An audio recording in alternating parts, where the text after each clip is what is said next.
The alarm on Officer Kalen Var's desk chirped insistently, pulling his attention away from the stack of digital reports he'd been processing for the last 4 hours. Another routine cargo inspection scheduled at Base 17. He sighed, stretching his stiff shoulders as he rose from his chair. After 15 years in interstellar security, he'd grown weary of the endless paperwork that seemed to multiply with each passing cycle. Nebula 7 Border Station hummed with its usual chaotic energy, a sprawling, overcrowded hub where thousands of species crossed paths daily, all under the watchful eyes of an understaffed security team. The station's curved corridors were packed with merchants hawking exotic wares, travelers rushing to catch transport ships, and the occasional suspicious character lurking in shadowy corners. Officer Var, a melodic voice called from behind him. I believe we're scheduled for inspection duty together. Kalen turned to face Inspector Lyra Zor-El, the silver-skinned Xylosian who'd been assigned as his partner just 2 cycles ago.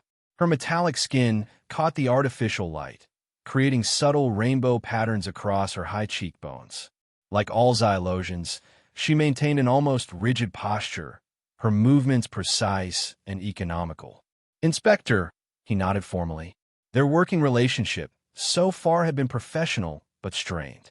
Xylosians were known for their adherence to logic and rules, prioritizing community needs over individual emotion, qualities that sometimes clashed with Kalen's more intuitive, flexible approach.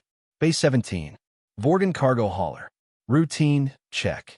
I've reviewed their manifest, Lyra replied, falling into step beside him. Agricultural machinery from the Outer Rim colonies. The Vorgans have a history of minor customs violations, though nothing serious in the past standard year. Kalen made a non-committal noise. He'd learned to be wary of Vorgan traders, sneaky, 6-limbed humanoids with a reputation for finding gray areas in regulations. Let's see what they're actually carrying. The journey to Base 17 took them through the station's bustling commercial district. Lyra maintained her professional detachment, but Kalen noticed how her silver eyes darted to observe details around them. A good quality in a security officer, he had to admit. You don't trust aliens much, do you, Officer Var? She asked suddenly. Kalen's step faltered momentarily. I trust evidence and behavior, not species, he replied carefully. I've had good and bad experiences with every kind of being in this sector, including Xylosians. A slight upturn of her lips suggested what might have been amusement. I haven't worked with enough of your people to form a statistical sample, he said, allowing himself a small smile in return. They arrived at Base 17, where a battered Vorgan transport vessel was docked. The ship had seen better days, its hull patched in multiple places with mismatched metal plates, exhaust ports caked with carbon deposits. Captain Draz, a lanky Vorgan with mottled green skin and nervous, darting eyes, greeted them with excessive enthusiasm. Officers, welcome, welcome. Everything is in order, yes? We carry only agricultural machinery for the farming colonies on Proxima 6. Simple tractors and soil processors, nothing interesting. Kalen exchanged a glance with Lyra. The captain's overeagerness was already setting off warning signals. Standard procedure, Captain, Kalen said smoothly. We'll need to scan your cargo and compare it to your manifest. Of course, Captain Draz's 6 hands performed a complicated gesture that Kalen assumed was meant to convey cooperation. This way, please. The cargo bay was stacked with large containers, each bearing manufacturing code from legitimate agricultural companies. Kalen began the routine scan, while Lyra reviewed the digital manifest on her datapad. This container, Lyra said suddenly, pointing to a large crate at the back of the bay. It's not giving the expected density readings for agricultural machinery. Kalen moved his scanner closer to the container in question. The readings were indeed unusual, suggesting materials much lighter than metal components. And there's something else, Lyra murmured, her silver brow furrowed. I'm sensing fear. Kalen glanced at her sharply. He'd forgotten that Xylosians possessed mild empathic abilities, not mind reading, but a sensitivity to strong emotional states nearby. Captain Draz, Kalen said firmly, please open this container. The Vorgan captain's 4 eyes widened. Surely unnecessary. Factory packaging sometimes includes insulation materials that might affect your readings. Open it. Lyra's voice had taken on an edge of steel. Now, seeing he had no choice, the Vorgan reluctantly entered the access code. The container's front panel slid open with a pneumatic hiss. What greeted them wasn't agricultural machinery. Instead, huddled together on a thin layer of cushioning material, were 5 small beings Kalen had never encountered before. They resembled avian humanoids, with delicate feathered bodies in shades of blue and gold. Their large, round eyes dominated their faces, currently wide with terror. The smallest one was trembling visibly, its downy feathers fluffed in distress. By the stars, Kalen breathed, immediately dropping to one knee to appear less threatening. Their children. Lyra had already drawn her stunner, training it on the now panicking Captain Draz. Trafficking sentient beings is a class, 1 felony under intergalactic code, she stated coldly, though Kalen could see her free hand trembling slightly. I know nothing, the captain wailed, all 6 hands raised in surrender. I'm only transport. Pick up at Kthar asteroid belt, delivery at Nebula, 7, no questions. I was told machinery only. Kalen wasn't listening anymore. His focus had shifted entirely to the 5 small beings watching him with enormous, terrified eyes. They were clearly undernourished, their feathers dull, and in some places missing patches. The smallest one couldn't have been more than the equivalent of a 4-year-old human child. It's okay, he said softly, holding out his hands, palms up in what he hoped was a universal gesture of peace. You're safe now. No one's going to hurt you. Lyra tapped her comm unit, her voice controlled but urgent as she requested medical assistance and additional security. When she finished, she knelt beside Kalen, her silver eyes fixed on the children. I can feel their fear, she whispered. It's overwhelming. The smallest of the avian children suddenly made a pitiful chirping sound, and to Kalen's surprise, it took a hesitant step toward them. Its deep violet eyes fixed on Kalen's face, studying him with a desperate kind of hope. Hey there, little one, Kalen said gently, remaining perfectly still. In a sudden movement that startled both officers, the child darted forward and pressed itself against Kalen's chest, trembling violently. We need to get them to medical, Lyra said, her professional tone belied by the softness in her eyes as she watched the scene. And then we need to find out exactly what's going on here. Kalen nodded, carefully cradling the small being against his chest. As he stood, he felt tiny claws grip his uniform and a face bury itself in his neck. I think we just stumbled onto something much bigger than a smuggling operation, he said grimly. Dr. Eris Thorne, the station's chief medical officer and a human Centaurian hybrid with striking blue skin and 6 fingers on each hand, looked up from his scanner with a troubled expression. I've never encountered this species before, he admitted, setting down his instrument beside the examination table where the smallest of the avian children, whom Kalen had started mentally calling Pip, was perched nervously.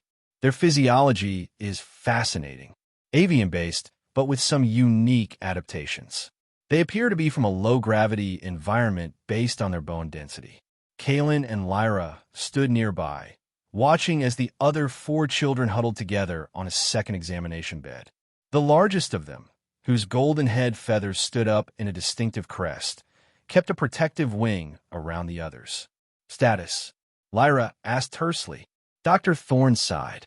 Malnourished, dehydrated, and showing signs of mild oxygen deprivation. Their hemoglobin equivalents require higher oxygen saturation than our standard atmospherics provide. I've adjusted the room settings accordingly. They have various minor injuries consistent with rough handling.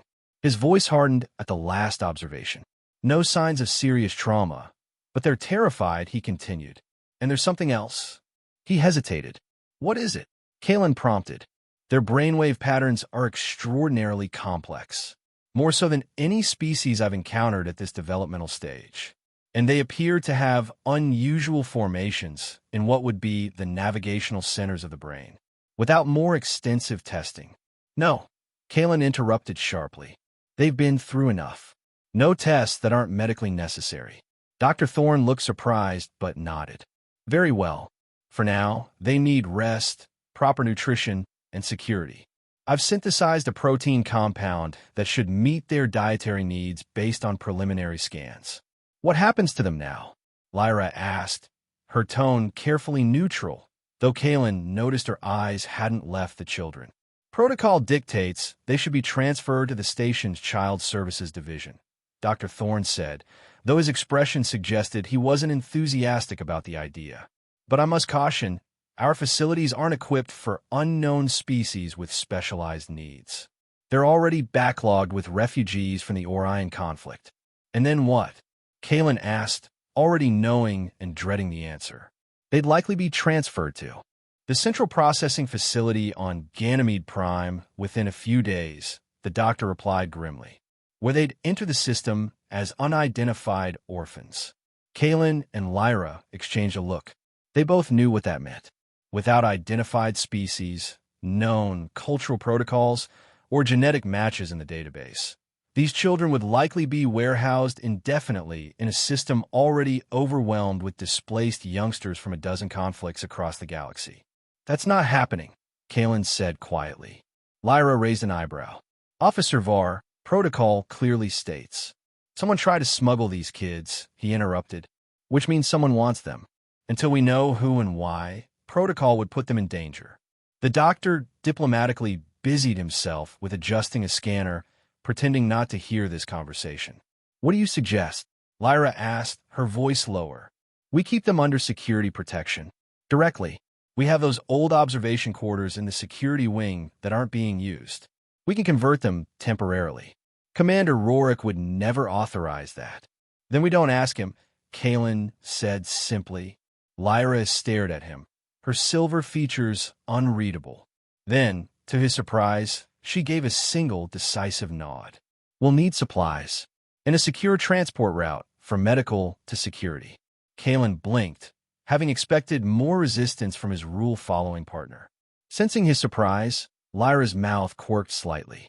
I can feel their terror, Officer Var, and their relief at being found by us.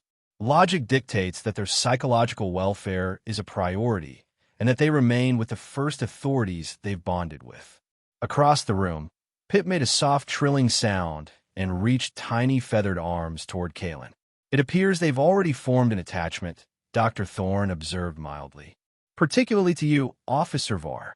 Kaelin moved to the examination table, where Pip immediately scrambled into his arms with a chirping sound that somehow conveyed relief. We'll need your help, Doctor, Kaelin said, looking down at the small being now nestled against his chest. Discreetly, Dr. Thorne nodded slowly. These children aren't in my official records yet. I could delay processing their intake forms. For, say, 48 hours?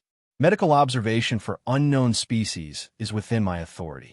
Thank you, Lyra said, and for the first time since Kaelin had met her, her voice carried unmistakable warmth. One more thing, Dr. Thorne added, reaching for a small metallic object on his desk. I found this embedded beneath the skin on the back of the neck of the one with the striped wing patterns. He held up what looked like a tiny silver bead. It's some kind of tracking device.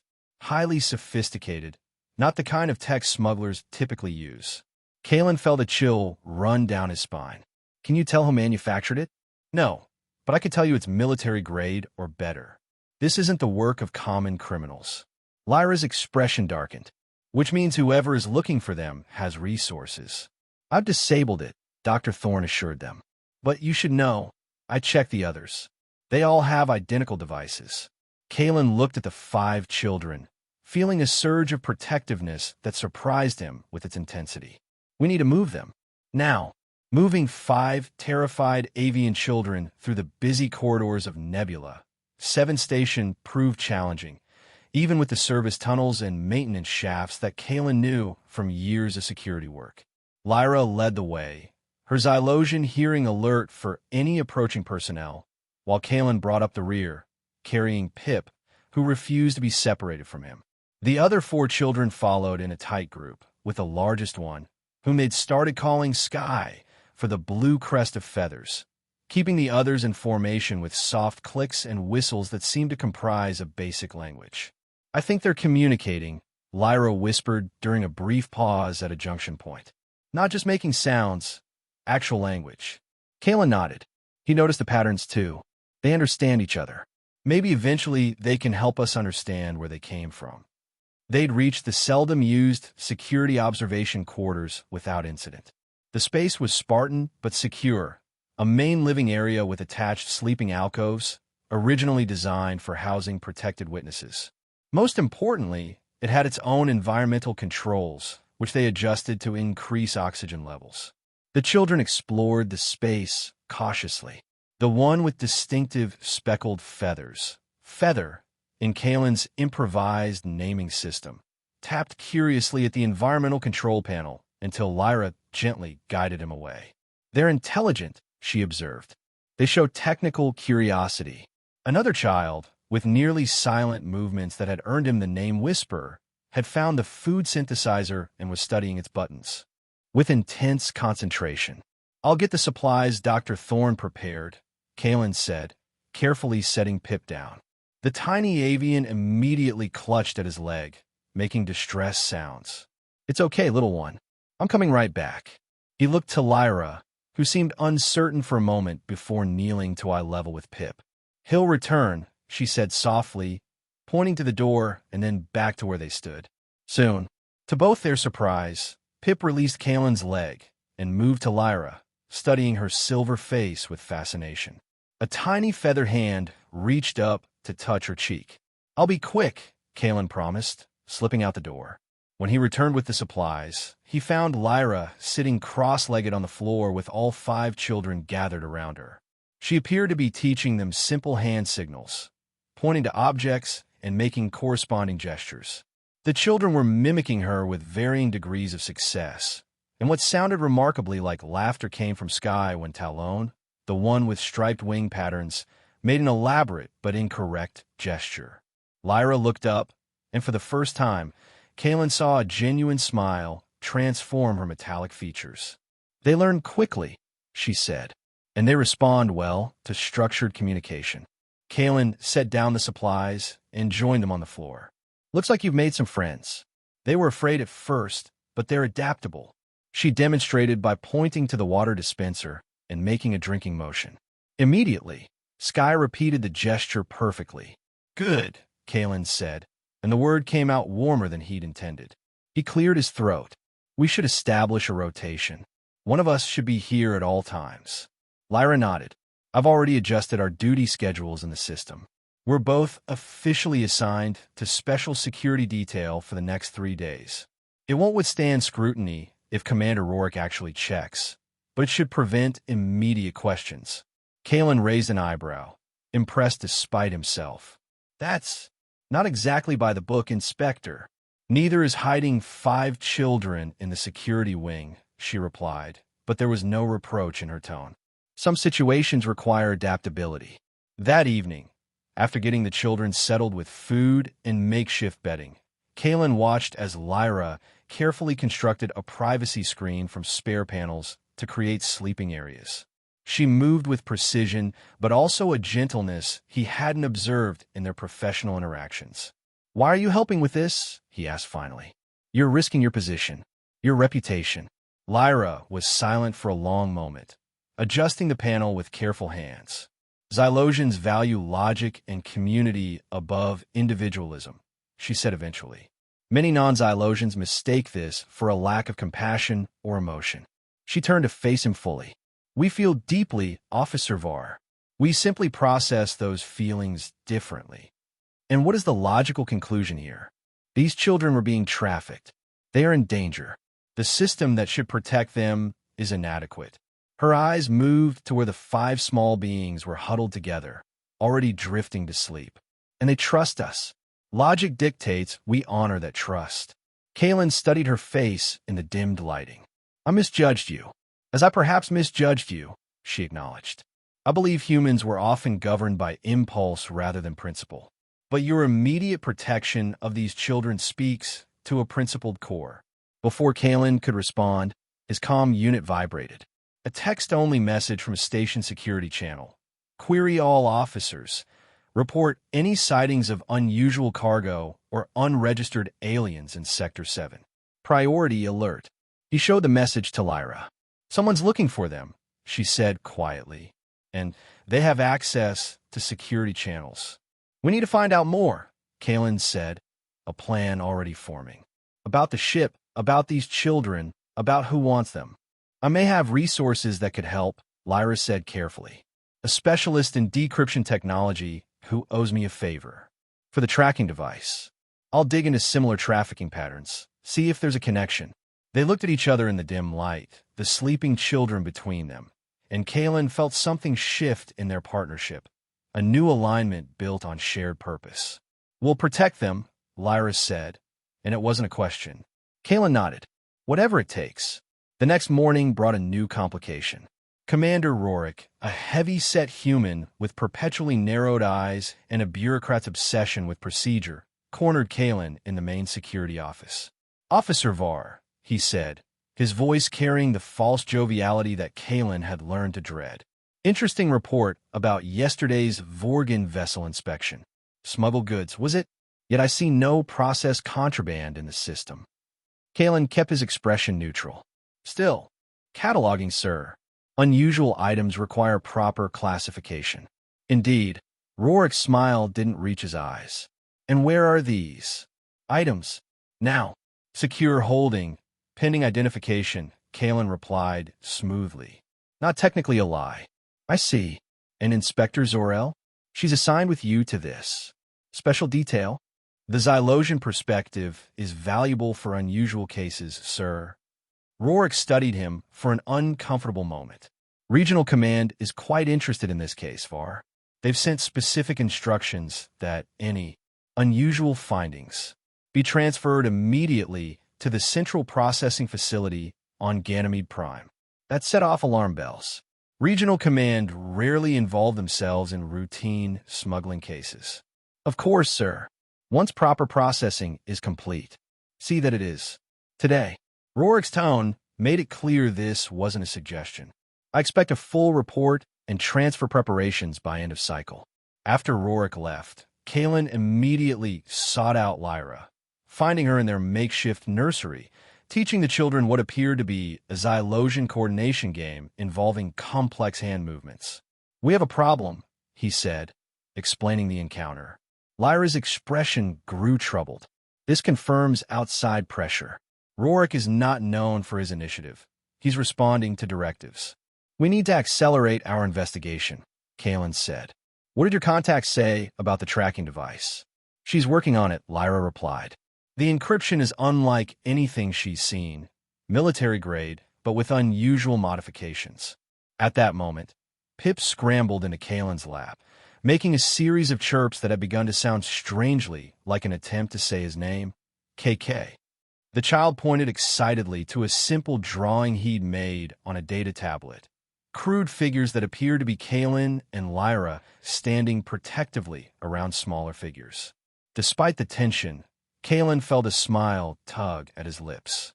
That's good, Pip, he said, gently touching the downy feathers on the child's head. Lyra watched them with an unreadable expression. They're bonding with us, she said softly. In less than a full cycle. Is that a problem? No, but it adds complexity. She hesitated. Kalen, what's our endgame here? We can't hide them forever. It was the first time she'd used his first name, and the unexpected shift momentarily distracted him from the weight of her question. First, we find out who they are and who wants them, he said finally. Then we make sure they're safe. After that, they need permanent protection. A home. She looked directly at him, her silver eyes intense. They see us as their protectors now, perhaps even as parental figures. Sky has begun using a vocalization when referring to me that parallels the Xylosian term for mother guide. Kalen felt a strange tightness in his chest as Pip snuggled against him. One step at a time, he said quietly. First, we need more information. That information came sooner than expected. While Kalen was on duty in the main security hub, monitoring station activities for any unusual patterns, an alert flashed on his console An unscheduled docking request from Sleek, unmarked vessel, claiming a mechanical emergency. Something about the ship's configuration triggered his memory. He pulled up records of similar vessels, finding a pattern. Identical ships had docked at 3 different stations in the sector over the past month, each time preceding the disappearance of unidentified alien artifacts, or, in one case, a research scientist specializing in xenobiology. He was downloading the data when a station-wide power fluctuation caused the lights to dim momentarily. His comm unit buzzed immediately. Lyra. Security breach. Her voice was terse. Someone attempted to access our quarters. The children are secure, but we need to move. Now. Kalen was already moving. On my way. Pack only essentials. He was halfway to the security wing when an explosion rocked the station, sending him staggering against a bulkhead. Emergency klaxons blared as the lights switched to red alert status. Attention all personnel, the automated system announced. Security breach in Sector 4. Containment protocols activated. Sector 4. Exactly where their quarters with the children were located. Kalen broke into a run, drawing his service weapon. He rounded the final corner to find Lyra in the corridor outside their quarters, her own weapon drawn, silver skin smudged with soot.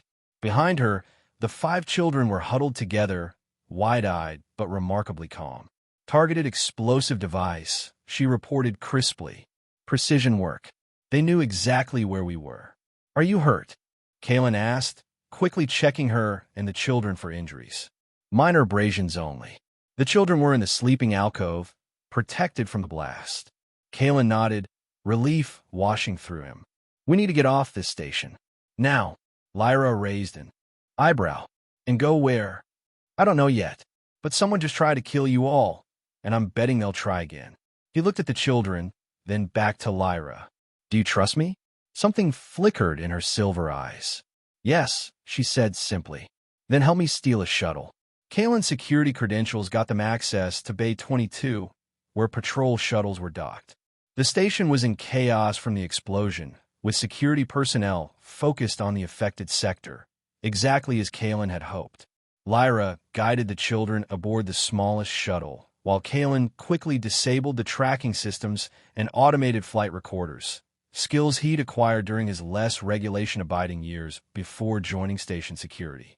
This violates at least 7 major regulations, Lyra observed as she helped strap the children into acceleration seats. Add it to my tab, Kalen replied, initiating the launch sequence. Your contact. Any progress on that tracking device? Yes, Lyra said, taking the co-pilot's seat. She sent the partial decryption just before the explosion. Coordinates to a facility in the Phantom Nebula. And a project name, Eagle's Nest. Kalen's hands froze momentarily over the controls. The Phantom Nebula? That's a restricted zone. Dangerous energy fluctuations, unpredictable gravity wells. Precisely why it would make an excellent location for a clandestine operation, Lyra pointed out. From the rear compartment came a series of soft chirps. Sky had managed to free himself from his restraints and now stood in the cockpit doorway, watching them with his intense gaze. He made a complex series of whistles and clicks, ending with a gesture toward the ship's navigation system. I think he's trying to tell us something about the coordinates, Lyra said slowly. Kalen looked at the avian child thoughtfully. You know where we're going, don't you? Sky chirped again, this time making a motion with his wings that seemed to simulate flight through a complex path.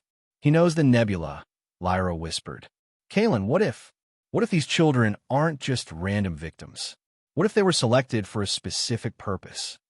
A disturbing possibility began to form in Kalen's mind.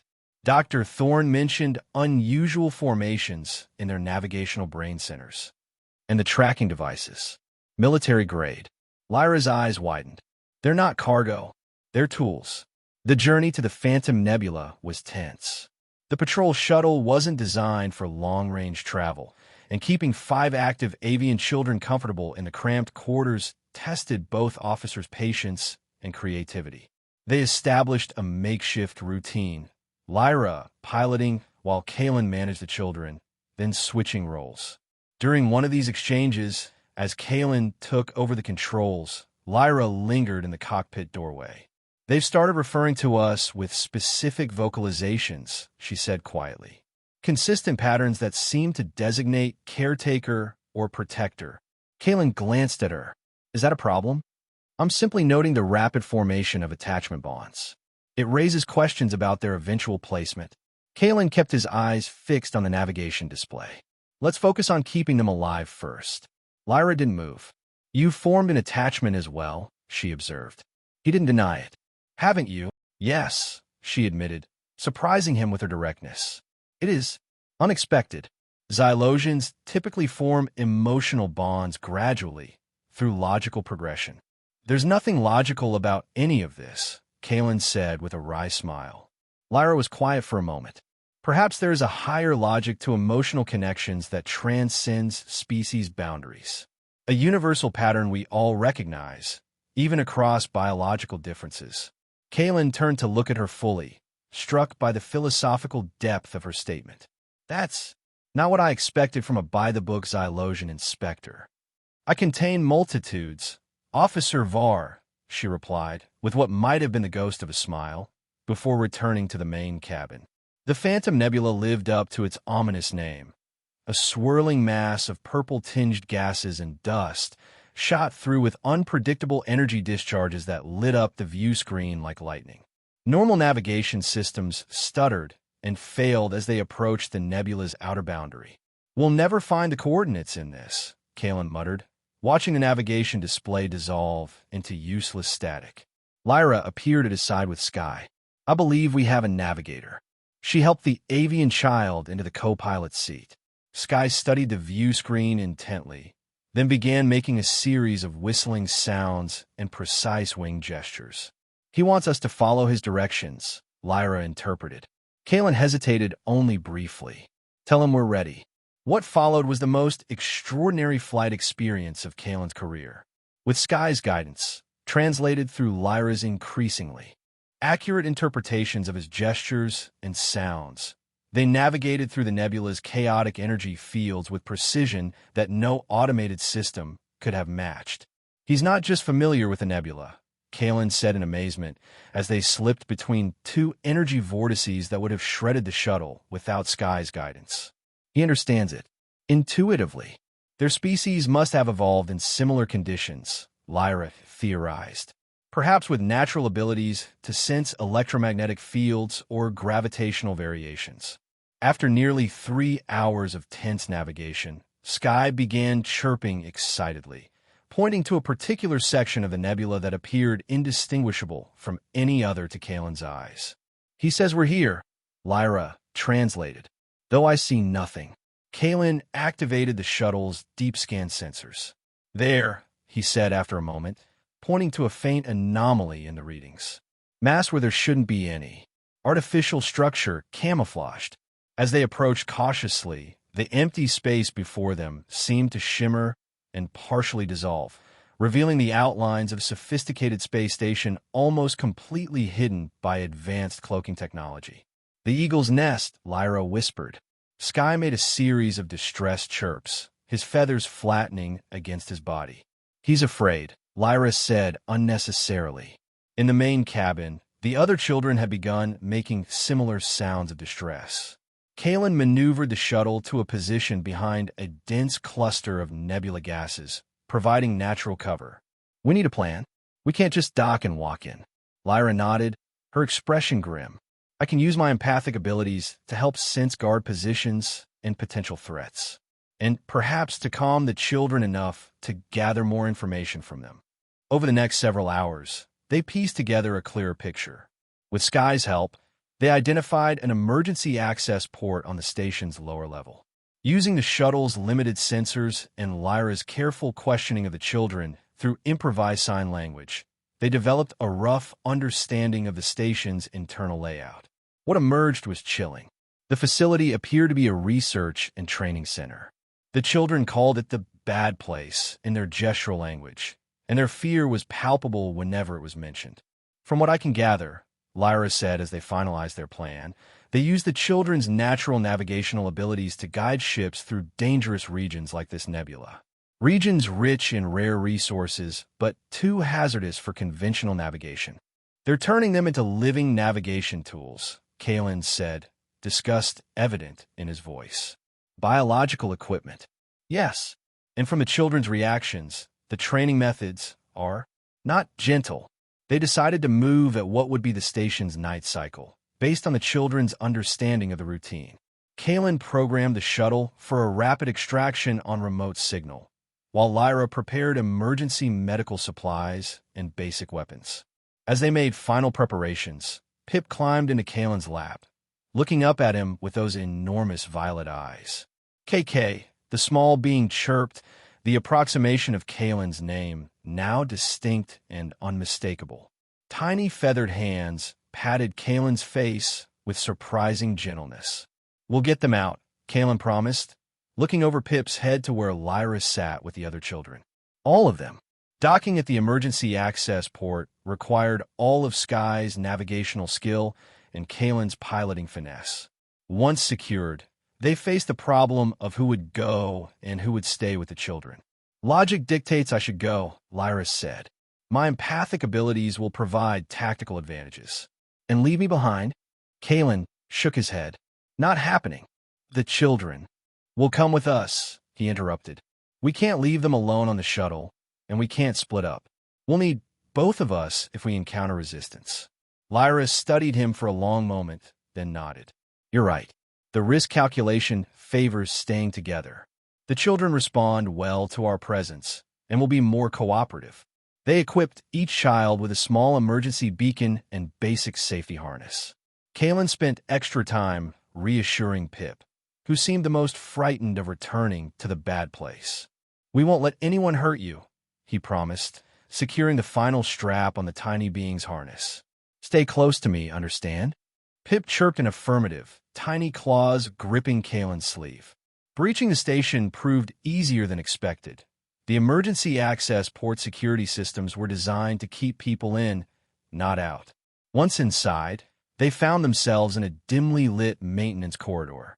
This way, Lyra whispered, following Sky's urgent gestures. He says there are more children in a central holding area. They moved through the station with agonizing slowness, pausing. Frequently, as Lyra sensed approaching personnel, the 5 children stayed between them in perfect formation, moving with surprising stealth. Even little Pip seemed to understand the need for absolute silence. Wait, Lyra hissed suddenly, pressing against a wall. 2 guards approaching. They ducked into a recessed doorway, the children instinctively huddling behind them. Kalen could hear the guards now, standard security types discussing shift rotations. Told Dr. Vance I'm not paid enough to handle those feathered demons, one was saying. The new batch is even worse than the last. Just be glad you're not on training duty, the other replied. I heard 3 staff ended up in medical after yesterday's session with Subject 12. Their voices faded as they turned a corner. Kalen and Lyra exchanged grim looks. Dr. Vance, Kalen whispered. A name. And confirmation there are more children here, Lyra added. They continued forward, guided by Sky's increasingly confident directions. The station was larger than it had appeared from outside, with multiple levels connected by utility shafts rather than standard lifts, another security measure that, ironically, made their covert movement easier. Finally, they reached a sealed doorway marked with biohazard symbols, a deterrent rather than a reality, Kalen suspected. This is it, Lyra said, her silver eyes reflecting the dim emergency lighting. Ikan Sinsa. Many young minds, frightened, in pain. Kalen examined the security panel. Standard magnetic lock. I can bypass it, but will trigger a soft alert in their system. How long until someone investigates? 3 minutes, maybe 4. Lyra nodded. Do it. The door slid open with a soft hiss, revealing a large chamber divided into small, transparent cells. Each contained a single avian child, some barely more than infants. They were the same species as their 5 companions, but in various states of distress, some huddled in corners, others pacing frantically within their confined spaces.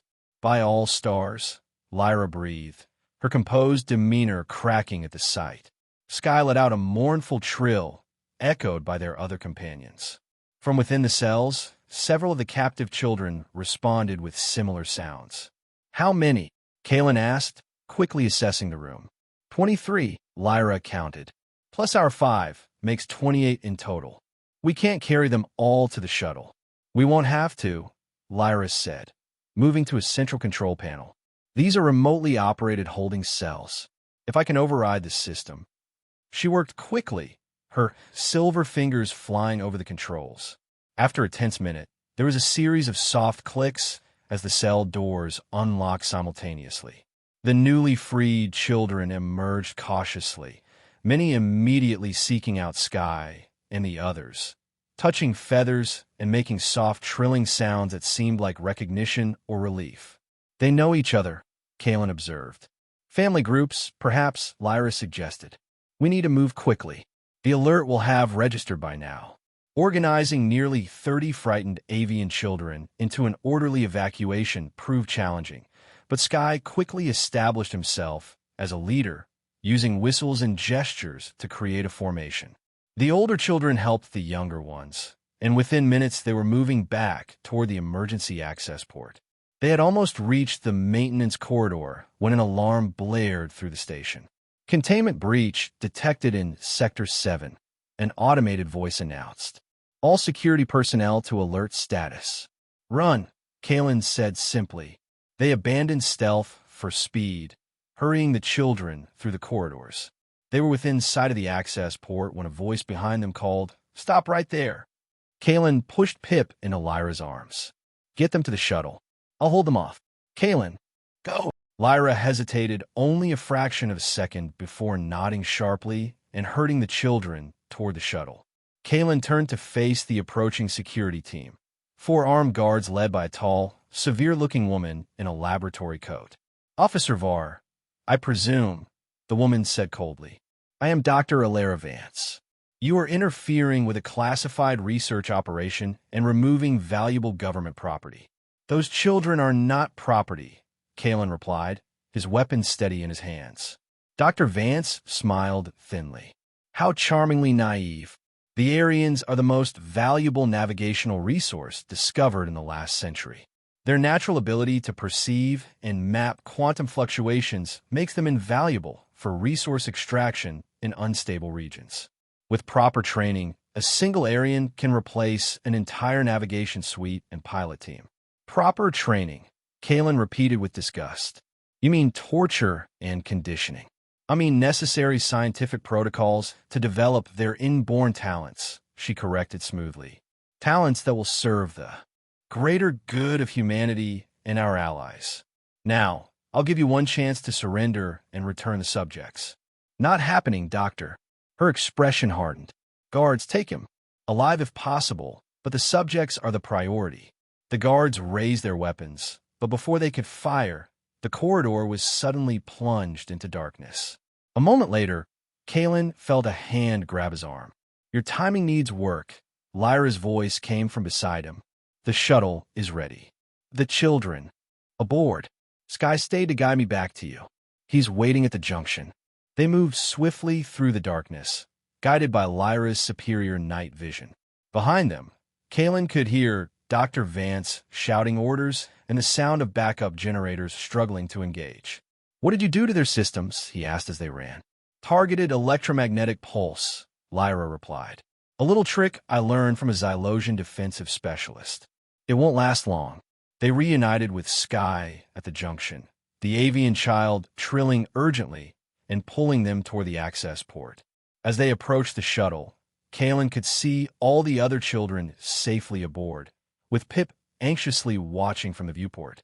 They were halfway across the docking port when energy bolts began striking around them. Kalen turned to see Dr. Vance and her security team at the far end of the corridor, weapons firing. "Go," he shouted, pushing Lyra and Sky ahead while returning fire to provide cover. An energy bolt grazed his shoulder, sending him stumbling against the shuttle's hull. Lyra grabbed him, hauling him inside as the docking port doors sealed behind them. "Launch sequence initiated," Lyra announced, sliding into the pilot's seat while Sky took up his now familiar position as navigator. The shuttle detached from the station with a metallic groan, immediately buffeted by the nebula's unpredictable energy fields. Through the viewport, Kalen could see more armed personnel pouring into the station's docking bay, and ominously, a larger ship beginning to power up. "They're going to pursue," he warned, grimacing as he examined his injured shoulder. "Let them try," Lyra said grimly. "Sky, show us the most difficult path out." The avian child chirped affirmatively, his gestures guiding Lyra through a series of maneuvers that sent the shuttle plunging into the heart of an energy vortex that would have shredded any vessel without his guidance. The pursuing ship hesitated at the edge of the vortex. Kalen watched as it tried to find another route around the disturbance, but without an area navigator, it couldn't match their precise path through the nebula's dangers. "We're losing them," he confirmed, watching the distance grow on the tactical display.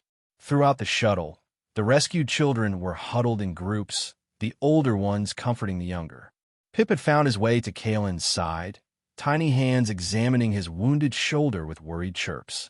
"I'm okay, little one," Kalen assured him, wincing slightly as the shuttle made another sharp maneuver. "Where exactly are we going?" he asked Lyra. "We can't return to Nebula 7. "I've contacted someone I trust," she replied, her focus on the flight controls.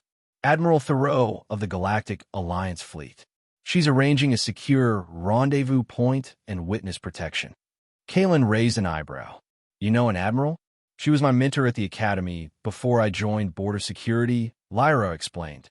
"More importantly, she's incorruptible and has the authority to initiate a full investigation." "What about the data? We need proof of what was happening there." Lyra smiled, the expression transforming her metallic features.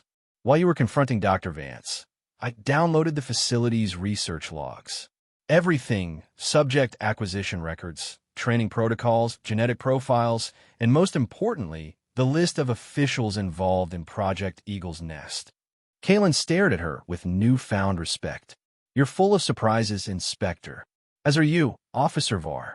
They rendezvoused with Admiral Thoreau's flagship at a secure Alliance outpost on the edge of the Cygnus sector. The Admiral, a formidable woman with steel-gray hair and the bearing of someone accustomed to absolute authority, greeted them personally as they disembarked with their unusual cargo of avian children. "Inspector Zor-El," she acknowledged with a nod. "When you said you had evidence of a major criminal conspiracy, I didn't expect quite this level of direct action. The circumstances required immediate intervention." "Admiral," Lyra replied formally.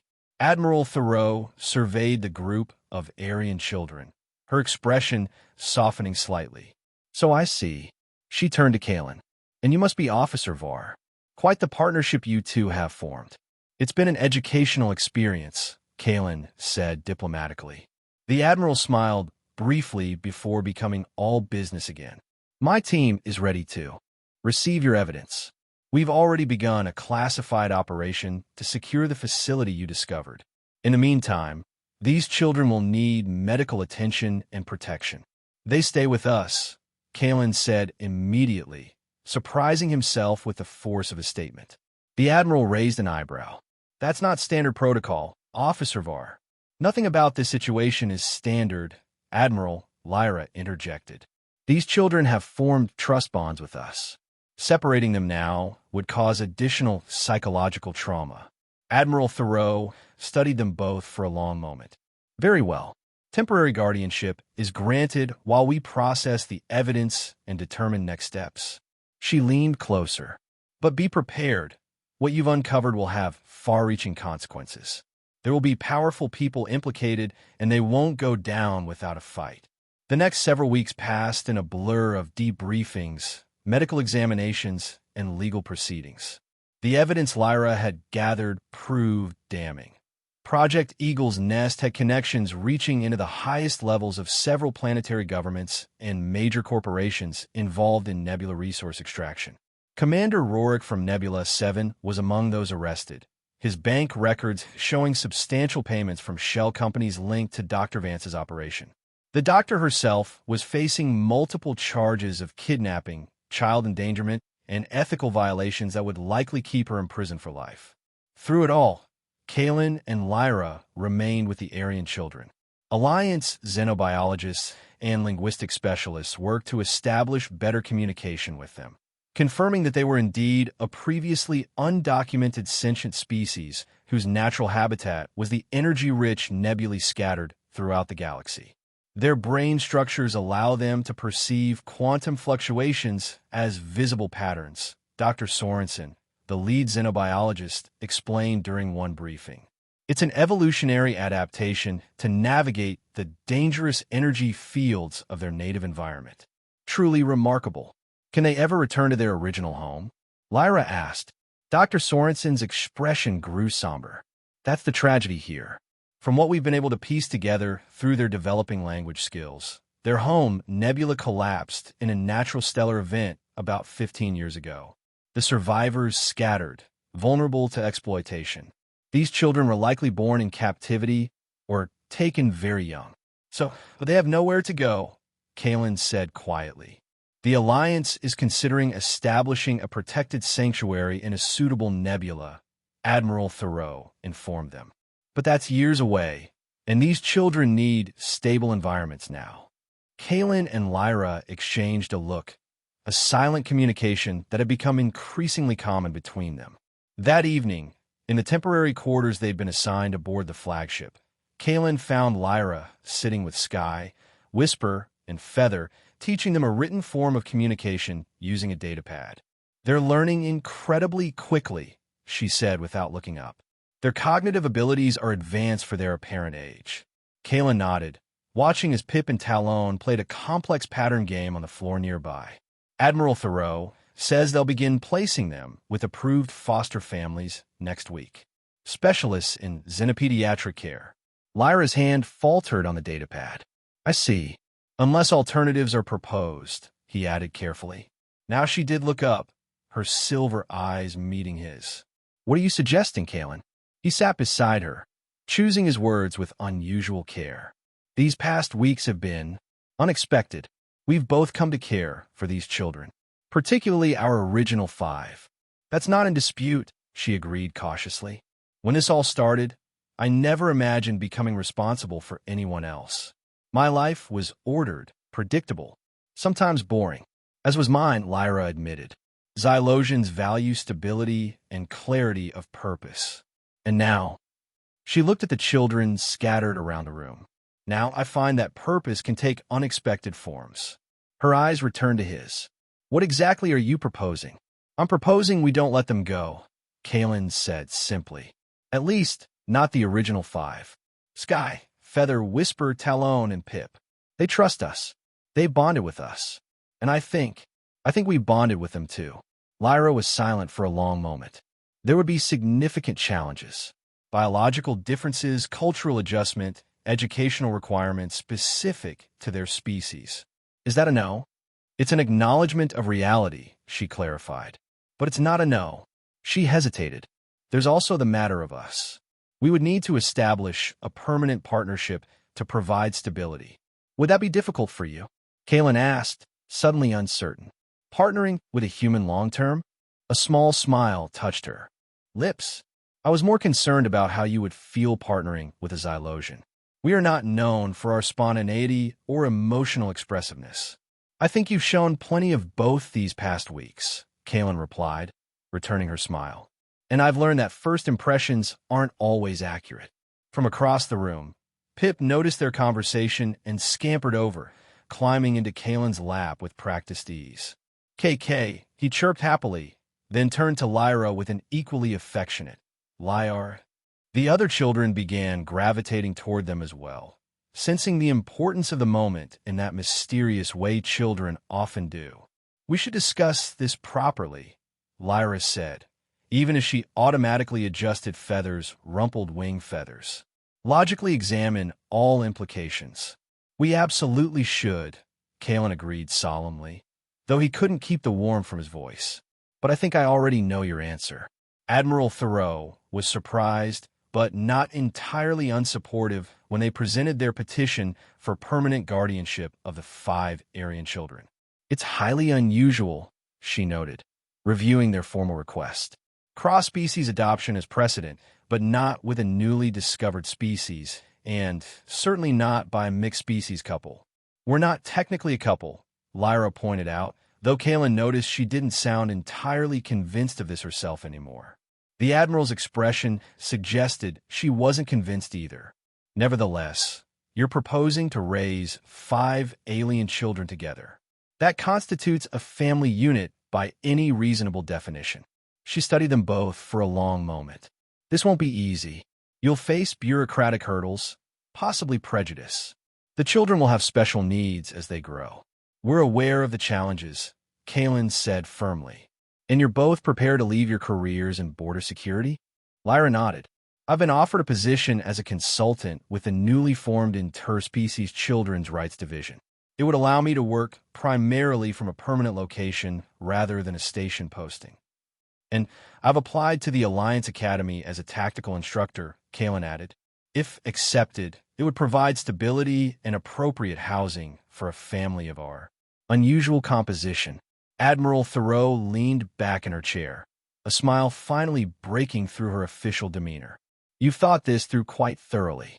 Logical preparedness is a Xylosian principle, Lyra said primly. And covering all bases is just good security practice, Kaelin added. The Admiral's smile widened. Very well. I'll support your petition and expedite it through the appropriate channels. But fair warning. The final approval will require a home study and ongoing monitoring to ensure the children's needs are being met. We welcome any oversight that ensures their well-being, Lyra assured her. 3 months later, Kaelin stood in the doorway of their new home on the outskirts of Alliance Academy City, watching as Lyra supervised the children's evening meal. Their petition had been approved, with conditions involving regular developmental assessments and specialized education plans for each child. Sky, now officially the eldest at an estimated equivalent of 10 Earth years, was helping Whisper with a complex three-dimensional puzzle designed to develop their already remarkable spatial awareness. Feather and Talon were engaged in what had become a nightly ritual of preening each other's wing feathers while chattering in their increasingly fluent mix of standard language and their native trills. And Pip, still the smallest but growing stronger daily, was carefully setting the table under Lyra's guidance, his tiny claws managing the utensils with improving dexterity. The scene was so domestic, so ordinary in its way, that Kaelin sometimes had to remind himself how extraordinarily their family had come together. You're staring again, Lyra noted without turning around. Just appreciating the view, he replied, moving to help with the final dinner preparations. Later that evening, after the children were settled in their sleeping nests, specially designed to accommodate their avian physiology, Kaelin and Lyra sat on the balcony of their new home, watching the moons rise over the Alliance capital. Admiral Thoreau called today, Lyra mentioned. The last of the Eagle's nest conspirators has been sentenced. 15 years in a maximum security facility. Good, Kaelin said firmly. And the other children? All placed with suitable guardians, and the Alliance Council has officially recognized the Aryans as a protected species. The Sanctuary Project has been approved, scheduled for completion in 5 years. Kaelin nodded, satisfied. In our 5. Will have the choice, when they're older, to join the sanctuary or remain in broader society. Lyra's expression softened. But that's years away. They sat in comfortable silence for a while, the easy companionship that had developed between them requiring fewer words than before. Did you ever imagine this? Kaelin asked finally, gesturing to encompass their home, the sleeping children inside, the life they were building. When we first met at Nebula 7, did you ever think we'd end up here?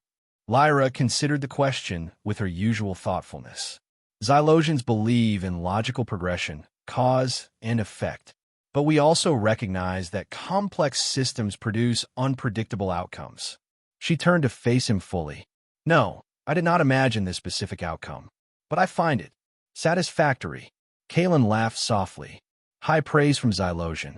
Indeed, she agreed, her silver eyes reflecting the moonlight. After a moment's hesitation, she reached over and took his hand, a gesture of physical affection that had once been foreign to her cultural norms, but had become increasingly natural between them. More than satisfactory, I find it. Right. From inside the house came a soft trill, Pip, likely having one of the nightmares that still occasionally troubled him. Without discussion, they both rose and went to him, moving with the synchronized rhythm they developed in their care for the children. The tiny Aryan was sitting up in his nest, feathers puffed in distress. When he saw them, he immediately reached out, making the distinctive chirping sound that had evolved to specifically mean both of them together. "It's okay," Kaylin soothed, sitting on the edge of the nest. "We're here." Lyra sat on the other side, her silver hand gently smoothing Pip's ruffled feathers. "You're safe. No bad dreams can harm you." Between them, the small being gradually relaxed, his enormous violet eyes moving from one face to the other with complete trust. "Family," he said clearly in Standard, a new word he'd been practicing. "My family." Kaylin met Lyra's gaze over the child's head, seeing in her silver eyes the same emotion he felt, a profound sense of rightness, a belonging that transcended species, origin, and all the improbable circumstances that had brought them together. "Yes," Lyra confirmed softly. "Your family. Always."